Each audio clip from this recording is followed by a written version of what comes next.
بسم اللہ الرحمن الرحیم الحمد للہ کفا وسلام علی عباده الذین اصطفى اما بعد فقد قال اللہ تعالی اعوذ باللہ من الشیطان الرجیم بسم اللہ الرحمن الرحیم فَسَيَكْفِيكَهُمُ اللَّهُ وَهُوَ السَّمِيعُ الْعَلِيمُ قال النبي صلی اللہ علیہ وسلم ان لكل نبی رفیق فی الجنہ ورفیقی فی الجنة عثمان بن عفان رضی اللہ تعالی عنہ او کما قال علیہ الصلاۃ والسلام۔ حضرات، ہماری تاریخ قربانیوں سے بھری پڑی ہے۔ اسلامی 12 مہینے ہوتے ہیں۔ محرم سے اسلامی سال کا آغاز ہوتا ہے اور ذی الحجہ پر ختم ہوتا ہے۔ محرم سے لے کر ذی الحجہ تک ہمارے پورے 12 مہینے میں کوئی نہ کوئی بڑی عظیم قربانی رہی ہے۔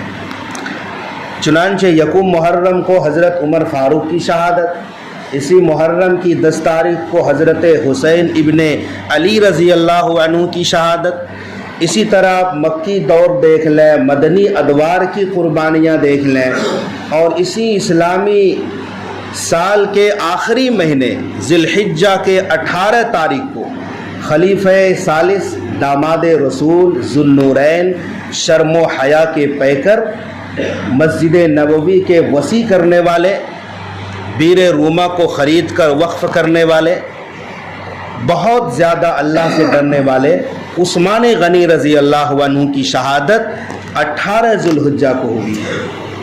یہ وہ عظیم صحابی ہیں جن سے اللہ کے فرشتے بھی حیا کرتے تھے، اتنے شرم و حیا کے مالک تھے۔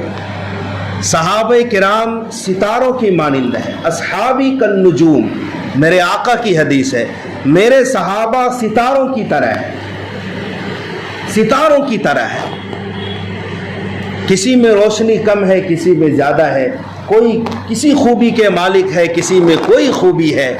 سیدنا عثمان غنی رضی اللہ عنہ کے اندر شرم و حیا کوٹ کوٹ کر بھری ہوئی۔ یہ واحد وہ صحابی ہیں جس کے نکاح میں نبی کی 2 بیٹیاں آئی ہیں۔ تاریخ نہیں ملتی آدم علیہ السلام سے لے کر قیامت تک کہ کسی شخص کے نکاح میں ایک نبی کی 2 بیٹی آئی ہو، تاریخ نہیں ملتی۔ یہ صرف حضرت عثمان ابن عفان رضی اللہ عنہ کی ذات گرامی ہے کہ آپ کے نکاح میں محمد الرسول اللہ صلی اللہ علیہ وسلم نے 2 بیٹیاں دی ہیں۔ آپ کا سلسلہ نسب 5ویں پشت میں جا کر جناب رسول اللہ صلی اللہ علیہ وسلم کے خاندان سے مل جاتا ہے۔ آپ وہ صحابی ہیں جو 4تھے نمبر پر ایمان قبول کرنے والے ہیں، حضرت ابو بکر صدیق رضی اللہ تعالی عنہ کی دعوت پر۔ پہلا نکاح حضرت رقیہ کا عثمان غنی رضی اللہ عنہ سے۔ رقیہ اور ام کلثوم ہمارے نبی کی یہ 2 صاحبزادی، پہلی صاحبزادی زینب ہے، چھوٹی صاحبزادی حضرت فاطمہ زہرا ہے، بیچ میں حضرت رقیہ ام کلثوم ہے۔ ان دونوں کی شادی ہوئی تھی ابو لہب کے بیٹے عتبہ اور عتیبہ سے، صرف نکاح ہوا تھا، رخصتی نہیں ہوئی تھی۔ لیکن جب تبت یدا ابی لہب نازل ہو گئی، ابو لہب پر اللہ کی لعنت ہوئی، ابو لہب آگ بگولا ہو گیا اور اپنے بیٹوں سے کہا کہ میرے بارے میں قرآن پر بددعا نازل اتر رہی ہے، میری دشمنی ہے محمد الرسول اللہ سے، جلدی کرو 2 بیٹیوں کو طلاق دے دو۔ دونوں بیٹوں نے برسر چوک صحن حرم کے اندر اللہ کے نبی کی 2 بیٹیوں کو طلاق دی۔ ایک عزت دار باپ کے لیے گویا یہ زوردار تماچا ہے۔ ایک عزت دار باپ کبھی یہ برداشت نہیں کر سکتا کہ مجمع عام کے اندر وہ بھی دو دو بیٹیوں کو ایک ساتھ طلاق دی جائے، شرم سے گردن جھک جاتی ہے عزت دار باپ کی۔ اللہ کے نبی نے کیسے برداشت کیے ہوں گے؟ بہرحال حضرت عثمان غنی رضی اللہ تعالی عنہ کے ساتھ حضرت رقیہ کی پھر شادی ہو گئی۔ آقا فرماتے ہیں میں نے کسی بیٹی کی شادی یا میں نے کسی عورت سے نکاح اپنی مرضی سے کبھی نہیں کیا۔ جب بھی میں نے اپنا نکاح کیا یا اپنی بیٹیوں کا نکاح کیا ہے، ہر مرتبہ جبریل امین نے آ کر کے نشاندہی کی ہے، جبرائیل نے اللہ سے پوچھ کر مجھے بتایا ہے، تب میں نے نکاح کیا ہے۔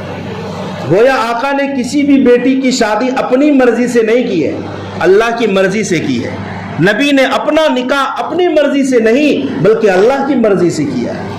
حضرت رقیہ کی شادی ہو جاتی ہے، بڑی معصوم بچی تھی، زمانے کے حوادثات سے بالکل بے خبر تھی۔ مکے والوں کا ظلم و ستم عثمان غنی رضی اللہ عنہ اور تمام صحابہ کرام کے ساتھ روز بروز بڑھتا ہی جا رہا تھا۔ بالآخر اللہ کے نبی نے حضرت عثمان غنی کو حکم دیا کہ حبشہ چلے جاؤ۔ آپ جغرافیہ اٹھا کر دیکھو، مکہ کہاں ہے اور حبشہ کہاں ہے؟ دو بر اعظم الگ الگ ہے۔ مکہ مکرمہ الگ بر اعظم میں ہے اور حبشہ الگ بر اعظم میں ہے۔ بہت لمبا سفر کیسے کیا؟ ہوائی جہاز کا نہیں، بائی روڈ سفر ہوا نہیں، سمندری سفر ہوا تھا، سمندری سفر۔ اور یہ معصوم رقیہ رضی اللہ تعالیٰ عنہ یہ بھی حضرت عثمان غنی کے ساتھ اس سفر میں ہے، اپنی سواری نہیں، جہاز اپنا نہیں ہے، یہ تو معصوم بھولی بھالی بچی تھی۔ سمندری سفر کو کیسے برداشت کیا ہوگا انہوں نے؟ جبکہ سمندر کے آب و ہوا بیمار کرنے والی ہوتی ہے، یہاں تک کہ جب لوگ مہینوں کا سفر کرتے ہیں تو کانچ اور شیشے کے بند کمرے میں بھی کبھی کبھی بند ہونا پڑتا ہے، کیونکہ اتار چڑھاؤ ہے سمندری آب و ہوا میں۔ مہینوں کا سفر کر کے حبشہ پہنچے ہیں۔ حضرت رقیہ دوران سفر ہی بیمار پڑ جاتی ہے اور امید سے بھی تھی۔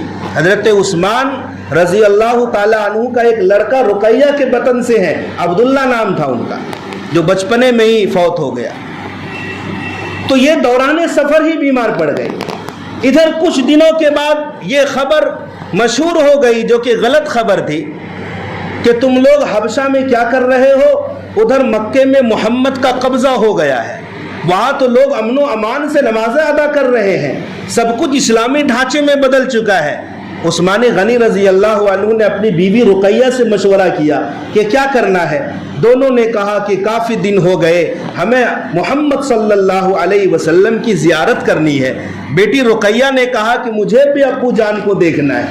بالآخر دونوں نے پھر سفر کر کے، پھر مہینوں کا سفر اور سمندری سفر ہوا ہے، مکے کے قریب دونوں آئے تو پتہ چلا یہ خبر ہی جھوٹی ہے، مکے میں تو ظلم اسی شباب پر ہے۔ بعد میں حضرت عثمان غنی نے فیصلہ کیا کہ اب واپس حبشہ نہیں جانا، مکے ہی میں رہنا ہے۔ بات آئی گئی ہو گئی، حضرت عثمان غنی نے پھر ہجرت کی اپنی بیوی رقیہ کے ساتھ مدینہ منورہ کا۔ وہ جو بیماری سمندری سفر کے دوران ہوئی تھی وہ بیماری آج بھی موجود تھی۔ 2 ہجری کا واقعہ پیش آیا، جنگ بدر کا معرکہ پیش ہوا۔ اللہ کے نبی نے صحابہ کرام کو بدر جانے کا حکم دیا۔ 313 صحابہ کے ساتھ حضرت عثمان کا بھی دل مچل رہا تھا کہ میں بھی بدری صحابی بن جاؤں۔ آقا نے حکم دیا عثمان تو بدر نہیں جائے گا، مدینے میں رہ کے اپنی بیوی رقیہ کی تیمارداری کر۔ رقیہ بیمار ہے، یا رسول اللہ میرا دل چاہتا ہے، اسلام کی پہلی عظیم الشان لڑائی ہے، اس میں عثمان بھی جانا چاہتا ہے۔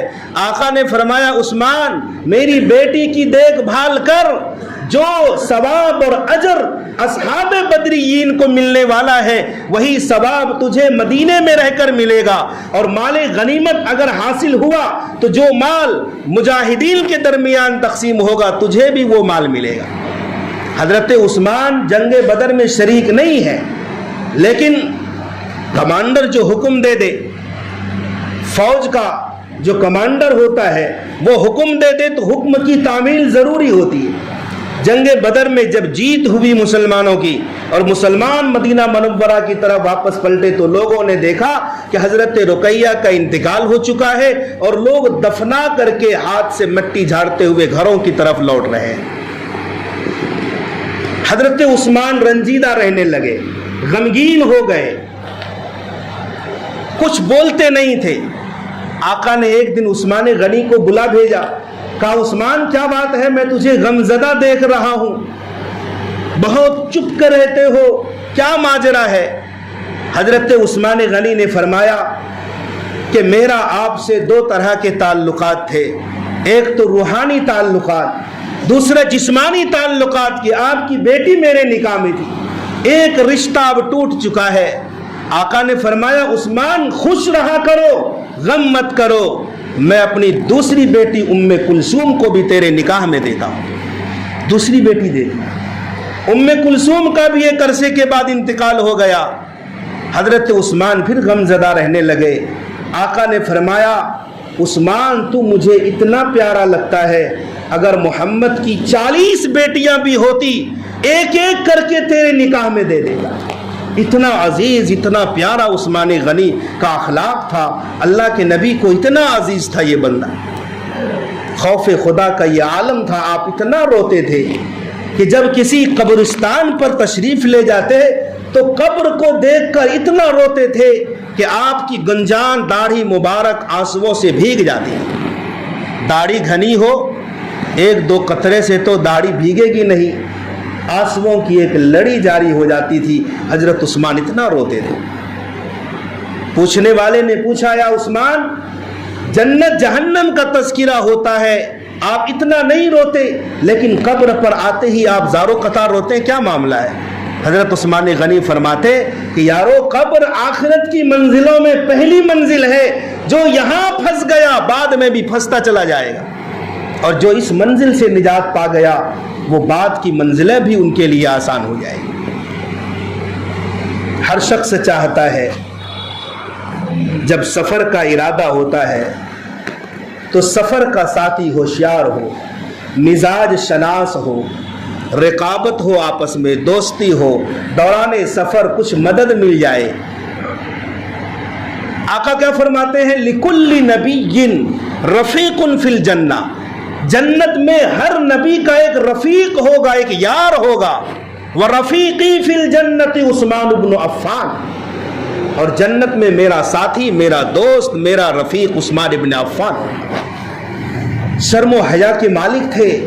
ایک مرتبہ آقا اپنے حجرے میں تشریف فرما تھے کہ آپ کی مبارک لنگی، آپ کا کپڑا پنڈلی پر تھا، پنڈلی پر تھا، گھٹنے سے نیچے پنڈلی ظاہر ہو رہی تھی۔ ابو بکر و عمر رضی اللہ عنہما اجازت لے کر گھر میں داخل ہوئے، آپ کا کپڑا اسی طرح تھا کہ آپ کی پنڈلی دکھ رہی تھی۔ تھوڑی دیر کے بعد عثمان غنی رضی اللہ عنہ داخل ہوئے، آپ نے اپنا کپڑا اچھے سے پنڈلی ڈھک دیا اپنے کپڑے سے۔ حضرت عائشہ نے پوچھا یا رسول اللہ ابو بکر آئے، میرے ابا آئے، آپ کا کپڑا اسی طرح تھا، عمر فاروق آئے، آپ نے کپڑا نہیں ہٹایا، لیکن عثمان ابن عفان آئے تو آپ نے کپڑے سے پنڈلی کو ڈھانک لیا، وجہ کیا ہے؟ اللہ کے نبی نے فرمایا میں اس شخص سے کیوں نہ حیا کروں جس سے رب کے فرشتے بھی شرم و حیا کرتے ہیں۔ عثمان حیا والے ہیں، شرم والے ہیں۔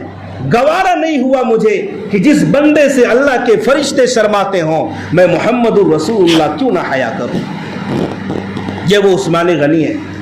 اللہ اکبر، جود و سخا کا کیا عالم تھا، مثال نہیں ملتی حضرت عثمان غنی۔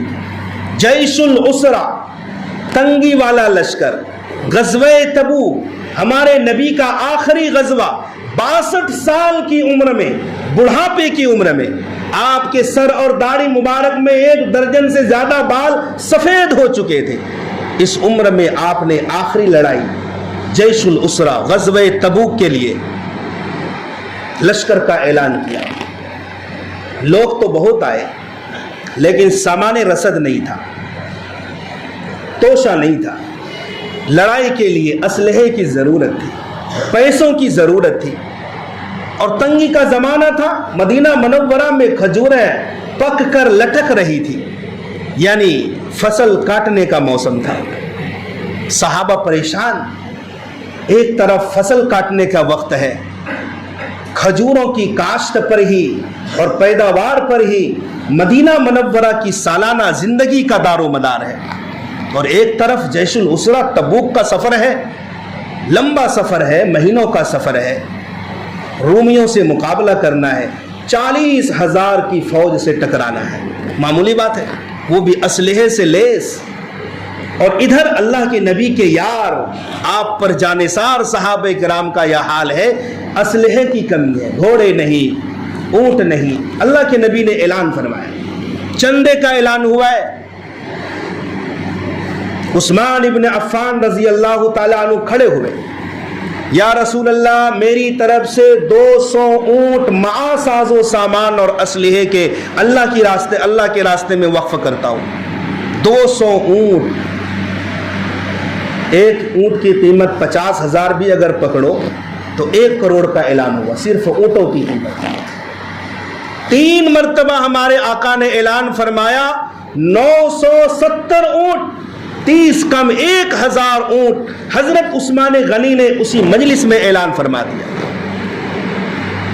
بتائیے، کروڑوں روپیے کا اعلان، اس لیے کہ حضرت عثمان غنی یہ چاہتے ہی نہیں تھے کہ اللہ کے نبی کو چندے کا اعلان کرنا پڑے۔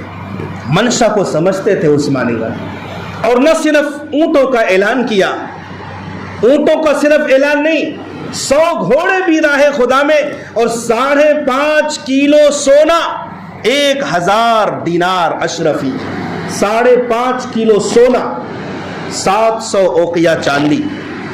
حضرت عثمان غنی نے اس جیش الاسرہ کے لیے اللہ کے راستے میں وقف کیا ہے۔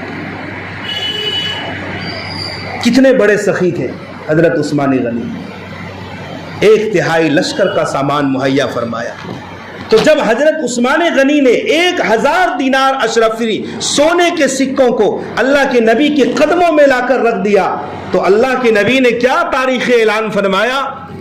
حضرت عثمان غنی کے سکوں کو اپنے ہاتھوں میں اچھالتے تھے خوشی کے مارے، اور آقا نے فرمایا آج کے بعد عثمان کا کوئی عمل عثمان کو نقصان نہیں پہنچائے گا۔ عثمان جو چاہو تم کرو، کوئی عمل تمہیں نقصان نہیں پہنچائے۔ بہت خوش تھے حضرت عثمان غنی سے ہمارے آقا۔ جب مہاجرین مکہ چھوڑ کر مدینہ طیبہ ہجرت کر کے تشریف لے گئے، مدینے میں پانی کا کنواں نہیں تھا، وہ ایک بیر روما تھا جو یہودیوں کے قبضے میں تھا۔ یہودی کو پتا چلا کہ مسلمان اور مسلمانوں کا نبی میرے کنویں کا پانی پیتے ہیں، قیمت بڑھا دی۔ بیر روما جو زائرین حضرات تشریف لے جاتے ہیں، وہ آپ مسجد قبلتین کی جب زیارت کرتے ہیں، وہاں سے 1 سے 1.5 کلومیٹر کی دوری پر بیر روما ہے۔ اس یہودی سے حضرت عثمان غنی نے قیمتاً دے کر، ملا علی قاری نے لکھا ہے اس زمانے میں 30,000 درہم میں وہ کنواں خریدا، اور عام مسلمانوں ہی کے لیے نہیں، عام انسانوں کے لیے وقف کر دیا، فری میں، مفت میں، اللہ کی راہ میں، کہ صرف مسلمان نہیں، غیر مسلم بھی، یہودی بھی اس کنویں سے پانی پیے۔ اللہ کی راہ میں اتنی سخاوت کرتے تھے۔ مسجد نبوی کی توسیع کا معاملہ آیا، حضرت عثمان غنی نے مسجد نبوی کی توسیع کے لیے زمین خرید کر وقف کر دی۔ اس طریقے سے حضرت عثمان غنی کی سخاوت کو دیکھا جائے تو پورے صحابہ کرام میں 1 نمبر پر آتے ہیں حضرت عثمان غنی۔ اللہ کے نبی کے دل کو خوش کر دیا۔ لیکن کیا آپ کو معلوم ہے، اسی مسجد نبوی میں اور اسی مدینہ منورہ کے جس کنویں کو خرید کر عثمان غنی نے عام انسانوں کے لیے وقف کر دیا تھا، آپ کو مدینہ منورہ کی پاکیزہ سرزمین پر شہادت سے پہلے 40 دن تک آپ کے اوپر پانی بند کر دیا تھا۔ جس کنویں کا پانی خرید کر عثمان غنی نے عام لوگوں کے لیے وقف کیا، اسی کنویں کا پانی بند کر دیا تھا۔ عبداللہ ابن سبا ایک یہودی تھا جس نے اپنا نام مسلمان رکھا، یہ جو حضرت امام حسین ابن علی کی شہادت کا واقعہ ہم سنتے ہیں، کربلا کے میدان میں جو شہادت ہوئی، یہ سلسلہ عثمان غنی سے چل رہا ہے، وہاں سے فتنوں کا آغاز ہوا ہے۔ حضرت عثمان غنی نے 12 سال خلافت سنبھالی، 6 سال کا جو آپ کا شروع والا دور ہے امن و امان کے ساتھ گزرا ہے۔ پھر یہودیوں نے سازش کی، مصر، کوفہ اور بڑے بڑے ممالک کا سفر کیا اور مسلمانوں کے خلاف، حضرت عثمان کے خلاف لوگوں کو جمع کیا۔ اور حج کا جب موسم آیا، تمام صحابہ کرام، لکھا ہے کتابوں میں، صرف تقریباً 2 درجن مسلمان مرد مدینہ منورہ میں رہ گئے تھے اور سب کے سب حج کعبۃ اللہ کے لیے تشریف لائے۔ اسی دن کا انتظار تھا دشمنوں کو۔ حضرت عثمان غنی رضی اللہ تعالیٰ عنہ مسجد نبوی میں خطبہ دے رہے تھے، بلوائیوں نے، دشمنوں نے 900 دشمنان آئے تھے، 900، کہا آپ کو ہم خطبہ نہیں دینے دیں گے، آپ کو گھر کے اندر محصور کر دیا، قید کر دیا، مسجد نبوی بھی آپ نماز پڑھنے نہیں آ سکتے۔ جس مسجد کی توسیع کے لیے عثمان غنی نے اپنا پیسہ خرچ کر کے مسجد نبوی کی توسیع کی، دشمنوں نے کہا یہاں آپ نماز نہیں پڑھ سکتے، آپ کو پینے کے لیے پانی نہیں دیا جائے گا۔ حضرت عثمان غنی گھر کے اندر ہے، حضرت علی بار بار کہہ رہے ہیں اے خلیفۃ المسلمین، آپ اجازت دیجئے ہم تلوار چلائیں گے، دشمنوں کا مقابلہ کریں گے۔ اور بھی صحابہ کرام نے کہا، لیکن عثمان غنی نے ایک ہی جملہ کہا، میں اللہ کے رسول کے شہر کو خون سے آلودہ نہیں کرنا چاہتا، اللہ کے نبی کے شہر کو خون سے آلود نہیں کرنا چاہتا، تلوار چلانے کی اجازت نہیں، میرا ذاتی مسئلہ ہے، میری وجہ سے کسی مسلمان کا خون بہے یہ مجھے گوارا نہیں، اس حرم کو، حرم مدنی کو اور اس کی حرمت کو میں پامال ہونے نہیں دوں۔ بہرحال حضرت عثمان غنی رضی اللہ تعالی عنہ کی نگہبانی کے لیے حضرت علی نے حسن حسین دونوں کو رکھا، نگہبانی کرو، دشمنوں سے بچاؤ اپنے خالو جان کو۔ ایک شیطان دشمن گھر کے دوسری طرف سے پھلانگ کر کے اندر آیا اور حضرت عثمان غنی روزے کی حالت میں تھے، عین شہادت سے پہلے پاجامہ منگوایا۔ حضرت عثمان ابن عفان نے لنگی ہمیشہ پہنتے تھے، کہا آج میں پاجامہ پہنوں گا کیونکہ اس میں تھوڑا سطر کا مسئلہ آسان رہتا ہے، اگر دشمنوں نے مجھے شہید بھی کر دیا تو امید ہے کہ میری سطر نہیں کھلے گی۔ آپ نے پاجامہ پہنا۔ ادھر خواب میں عثمان غنی نے دیکھا، خواب میں اللہ کے نبی ہیں، ابو بکر ہے، عمر فاروق ہے، اللہ کے نبی کہہ رہے ہیں عثمان آج تو نے روزہ رکھا ہے، جلدی آ جاؤ، ہمارے ساتھ ہی افطاری کرنی ہے۔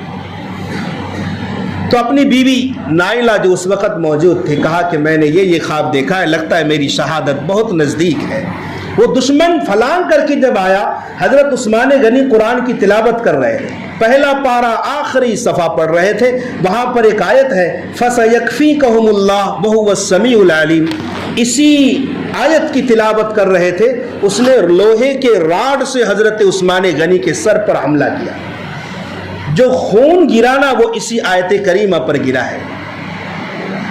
یہ قرآن کریم کا وہ نسخہ ہے جو ترکی کے میوزیم میں موجود ہے، جس قرآن کے اس صفحے پر، اس آیت پر عثمان غنی کا خون بہا ہے۔ لوگوں کی شہادتیں الگ الگ جگہوں سے گواہی آئیں گی، کوئی بدر کا شہید ہے، کوئی احد کا شہید ہے، کوئی کربل کا شہید ہے۔ عثمان غنی تیرا مقام کتنا بلند ہے کہ قیامت کے دن قرآن کی آیت اور قرآن کا نسخہ تیری شہادت کی گواہی دے گا۔ بیوی بچانے پر آئی نائلہ، تو نائلہ کے چاروں انگلیاں کٹ کر گر گئے۔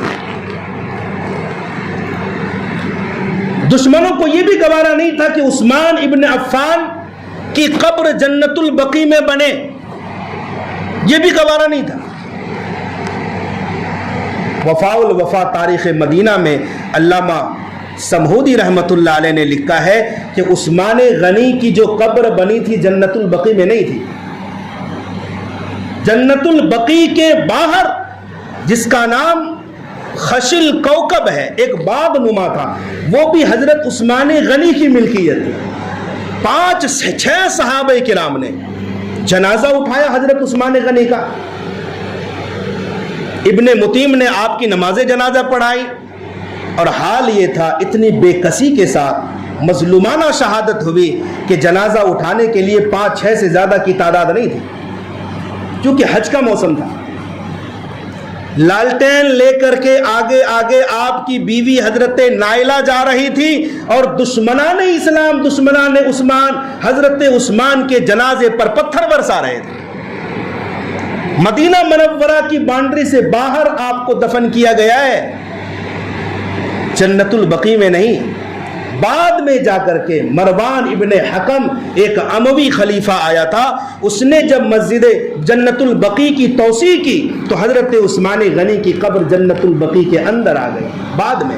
اسی لیے آپ دیکھیں جب جنت البقیع قبرستان جائیں، وہ عثمان غنی کی قبر اور ان کا مزار بہت پیچھے ہے، کونے پر ہے جنت البقیع، یہ بعد میں ہوا ہے۔ آپ کی عادت تھی کہ آپ ہمیشہ تہجد میں قرآن کی تلاوت کرتے تھے، روزہ رکھتے تھے، سخاوت کرتے تھے۔ اللہ تعالیٰ ان تمام خوبیاں کو ہمارے اندر بھی جمع فرما دے۔ اللہ تعالیٰ عمل کی توفیق